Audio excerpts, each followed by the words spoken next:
In a distant kingdom, hidden beyond mountains and mist, lived a princess named Elira.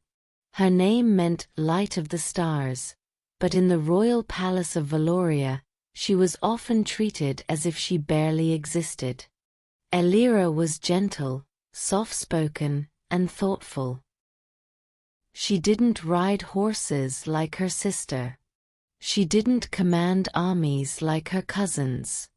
She didn't argue at the royal court or dazzle crowds with jewels. But she watched. She listened.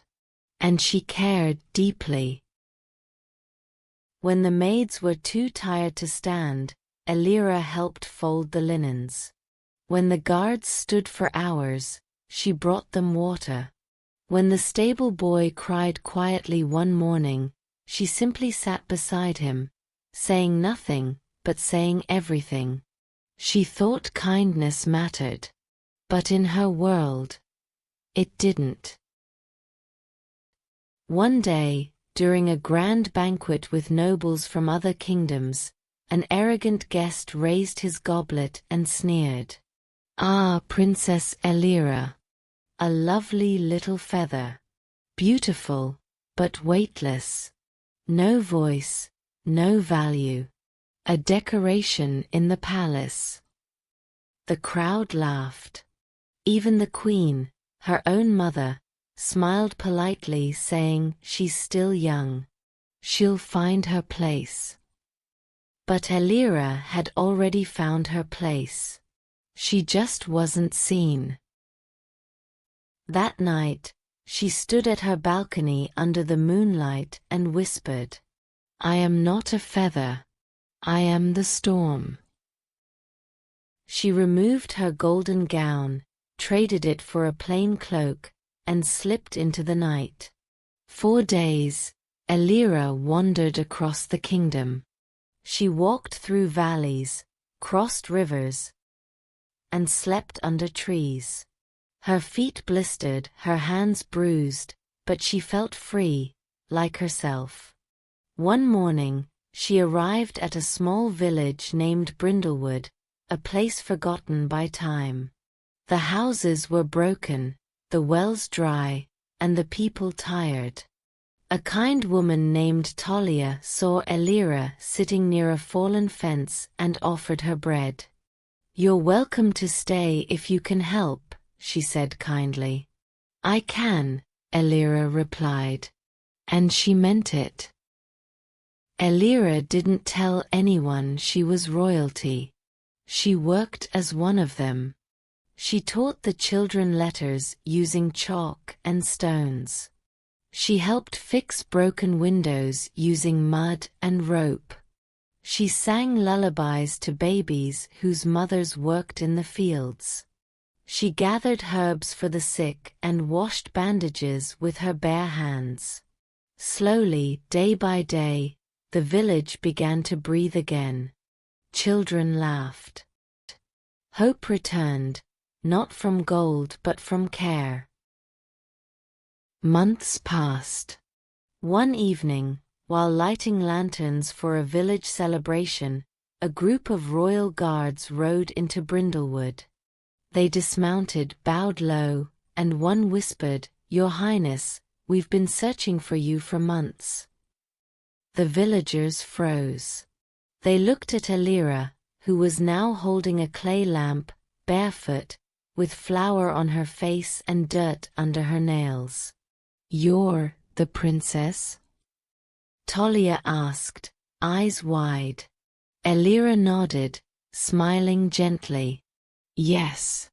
But more importantly, I am someone who finally knows what I'm worth." When Elira returned to the palace, everything was different. Not because the palace had changed, but because she had. She didn't seek permission to speak. She didn't hide behind silence. She didn't let others define her. She proposed new schools, clean water systems, and village funds. Moral of the story: knowing your worth doesn't mean shouting louder. It means standing taller. You are not small because others fail to see you. You are not weak because you are gentle. And you are not invisible because you refuse to perform. Your value lives in your actions, even when the world isn't watching. Let's learn some words from the story. Lavish, meaning rich, luxurious, and expensive-looking, extravagant. Example: the royal banquet hall was filled with lavish decorations and golden chandeliers. Rewritten with meaning: the royal banquet hall was filled with rich and luxurious decorations and golden chandeliers. Arrogantly, meaning in a proud and unpleasant way that shows you think you're better than others. Example: the ambassador spoke arrogantly, mocking Elira in front of the nobles. Rewritten with meaning: the ambassador spoke in a proud and unpleasant way, mocking Elira in front of the nobles.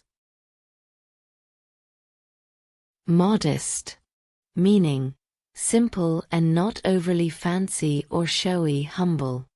Example: Elira returned to the palace wearing a modest teal gown. Rewritten with meaning: Elira returned to the palace wearing a simple and humble teal gown.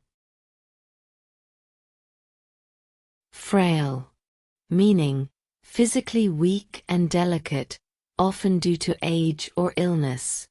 Example: Elira gently helped the frail old woman wrap a bandage. Rewritten with meaning: Elira gently helped the physically weak and delicate old woman wrap a bandage. Mocking, meaning making fun of someone in a cruel or mean way. Example: the ambassador was mocking Elira during the banquet. Rewritten with meaning: the ambassador was making fun of Elira during the banquet in a cruel way.